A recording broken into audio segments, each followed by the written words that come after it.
Halo saudara, kita berjumpa lagi di Gelar Perkara. Bersama saya, Vidi Batlolone. Demi mendapatkan kembali mobilnya yang sempat dibeli oleh korban Indra, pelaku AD dan teman-temannya menyekap para korban di sebuah rumah di Pondok Aren, Tangerang Selatan. Para pelaku juga menyiksa para korban lelaki selama 3 hari. Lantas bagaimana duduk persoalan kasus ini? Simak liputan lengkapnya di Gelar Perkara. Jual beli mobil berujung penyekapan.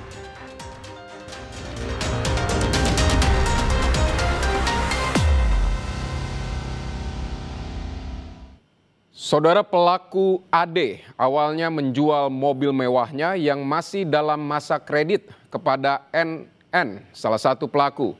Namun NN tidak melunasi cicilan, malah menjual mobil kreditan tersebut pada korban Indra. Saudara, bagaimana bisa proses jual beli mobil mewah milik AD menjadi akar masalah kasus ini? Ikuti penelusuran jurnalis Kompas TV, Argan Anjani.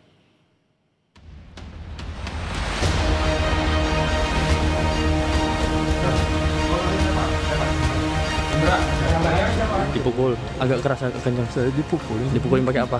pakai titik cambuk, Bang. Pakai cambuk ya? Awal mulanya jual beli mobil, di mana saudara A menjual mobil ke saudari N dengan DP 75 juta. Masih ada kekurangan kurang lebih sekitar 400 juta. Namun demikian tidak dilunasi oleh saudara N, namun malah dijual ke saudara D.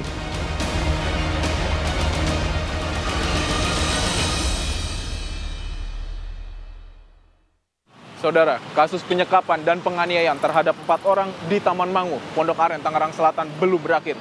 Hingga kini, polisi masih mendalami kasus ini. Sejumlah fakta telah terungkap, diantaranya kejahatan ini berawal dari jual beli mobil mewah secara over kredit atau alih debitur. Lantas, bagaimana bisa pelaku menculik dan menyiksa para korban? Simak penelusuran kami di Gelar Perkara.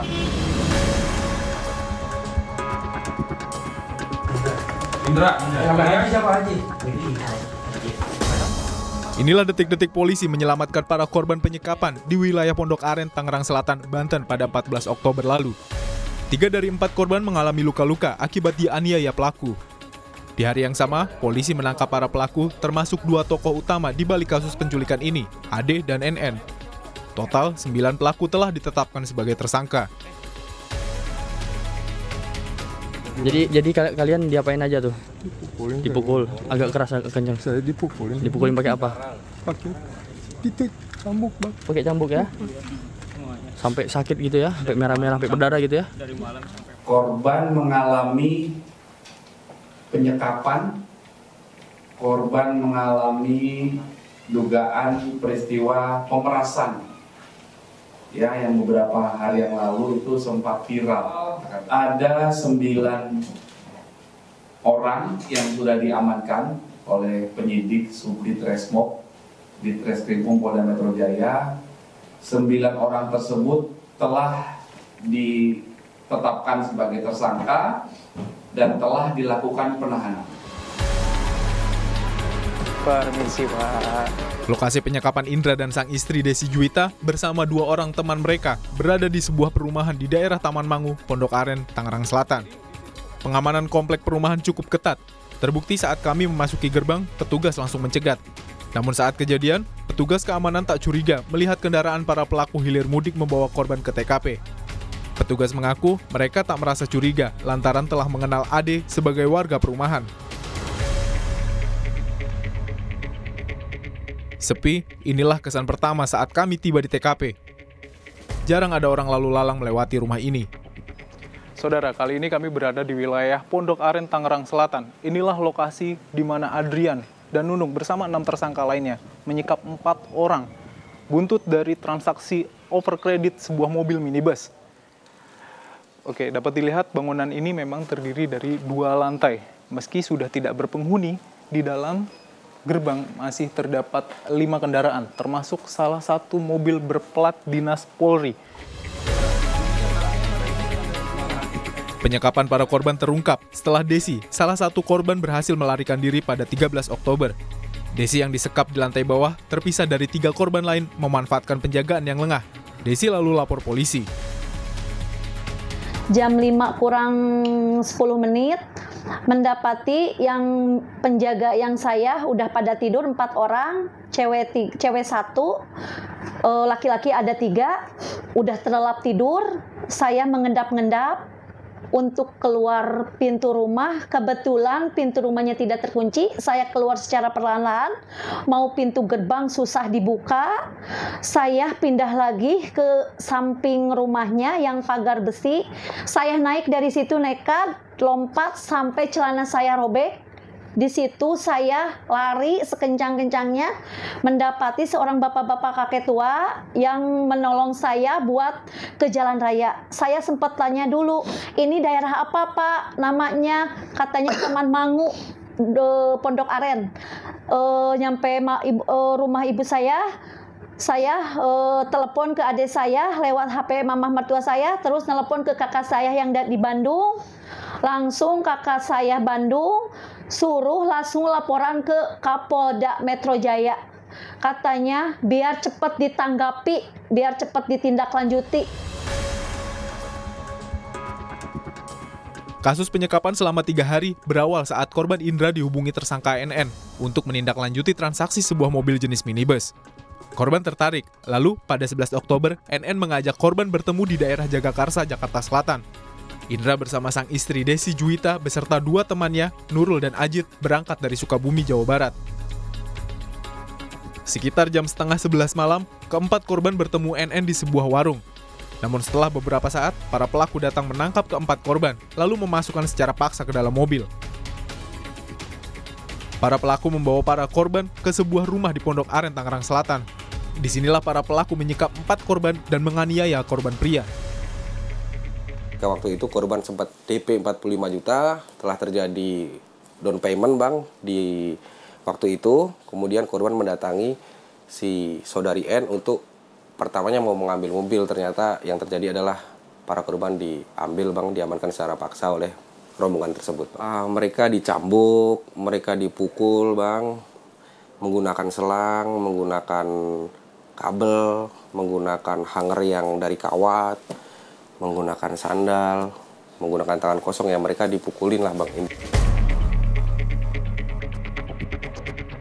Selain Ade yang merupakan otak kejahatan dan NN yang membantu Ade memancing korban agar datang ke Jakarta, ada 7 tersangka lain yang berperan menyiapkan rumah dan mobil, menculik hingga menganiaya para korban.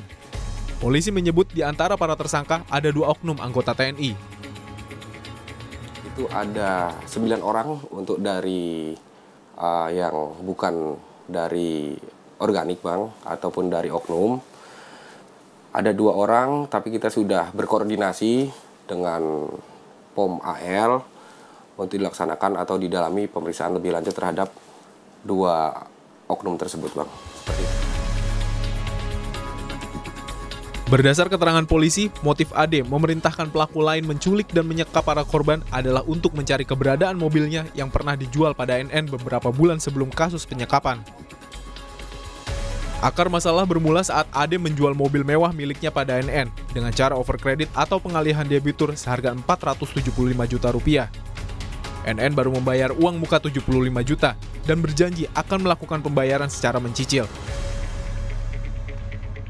Namun, setelah beberapa waktu, NN tak membayar cicilan, tapi malah menjual mobil mewah tersebut kepada Indra, tanpa sepengetahuan Ade. Ade marah, merasa ditipu oleh NN. Kemudian Ade meminta NN bertanggung jawab mendapatkan mobil mewahnya kembali, bagaimanapun caranya. Sementara itu, Indra yang berprofesi sebagai perantara jual beli mobil, telah menjual mobil mewah tersebut pada pembeli lain. Untuk motifnya sendiri, awal mulanya jual beli mobil, di mana saudara A menjual mobil ke saudari N dengan DP 75 juta. Kemudian untuk transaksinya sebenarnya masih ada kekurangan kurang lebih sekitar 400 juta. Namun demikian tidak dilunasi oleh saudara N, namun malah dijual ke saudara D. Untuk itu, saudara A menagih dan mencoba untuk mencari saudari N. Kemudian ketemulah ini saudari N. Saudari N mengatakan bahwa mobil itu sudah dijual ke saudari D. Oleh sebab itu, maka saudara A dengan saudari N bersama-sama mencari saudari D. NN mengaku dengan memancing korban datang ke Jakarta, ia dapat mempertemukan korban dengan AD. Saya ininya tujuan pertama adalah untuk memancing beliau datang ke Jakarta secara baik-baik. Artinya Ibu tahu ini ada perencanaan untuk menjebak Indra? Ya memang perencanaan begitu. Padahal itu fiktif, tidak jadi. Pada saat mengambil mobil itulah mereka mau ketemu saya. Saya bilang saya kangen, pengen ketemu kalian. Yuk kita ngopi-ngopi bareng. Awalnya kenapa bisa kenal dengan Adrian? Saya kebetulan memang beliau ini adalah take over mobil dengan beliau. Artinya Ibu penipu? Istilah penipu bukan saya 100% penipu ya. Faktanya, sumber masalah antara AD, NN, dan Indra berasal dari proses jual beli mobil mewah milik AD yang masih dalam masa kredit kepada NN. Ketua Asosiasi Perusahaan Pembiayaan Indonesia atau APPI menduga telah terjadi proses jual beli mobil cicilan tanpa sepengetahuan kreditur atau pihak leasing antara AD dan NN. Dalam transaksi jual beli ini, rentan terjadi penipuan. Yang sering terjadi di masyarakat hari ini, Argan, adalah seorang debitur yang tadi customer yang pemilik kendaraan itu, dia tidak mampu membayar cicilannya padahal dia sedang berhutang. Dia menjual kendaraan itu tanpa pemberitahuan kepada kreditur, terjadi transaksi. Ada juga yang mau beli kendaraan itu karena sifatnya kan nggak buat BPKB nggak ada, mungkin belinya dengan harga yang lebih murah. Karena BPKB-nya masih dipegang oleh kreditur. Nah, begitu dia jual dengan STNK only, berarti dia mengalihkan kepada pihak ketiga, itu dia melanggar Undang-Undang Fidusia pasal 36, yang dilarang mengalihkan, menjual, memindah tangankan.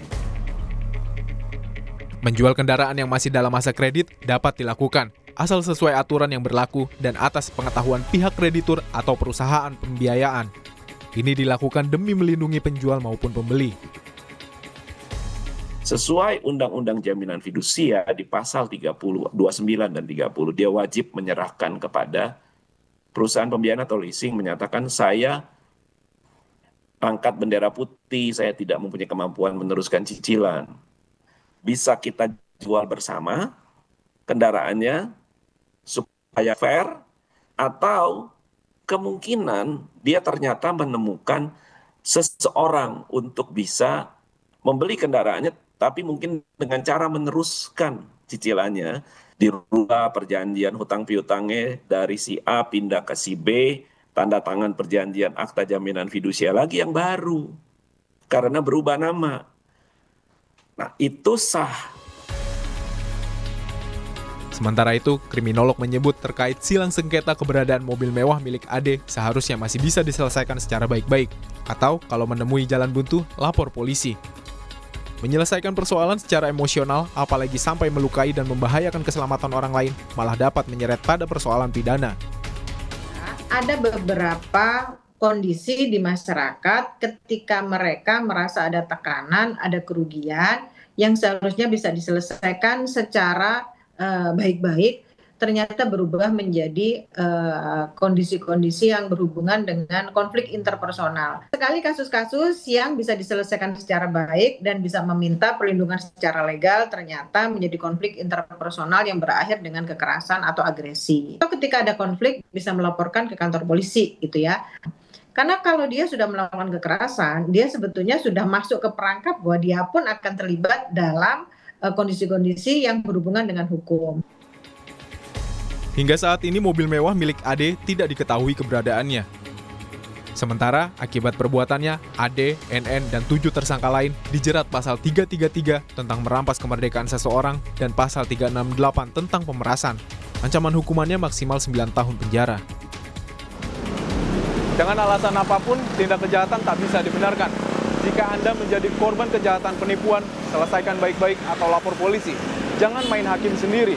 Apalagi melibatkan orang lain membantu Anda untuk melakukan tindak kekerasan. Argan Anjani, Jonathan, sampai jumpa. Saudara, selanjutnya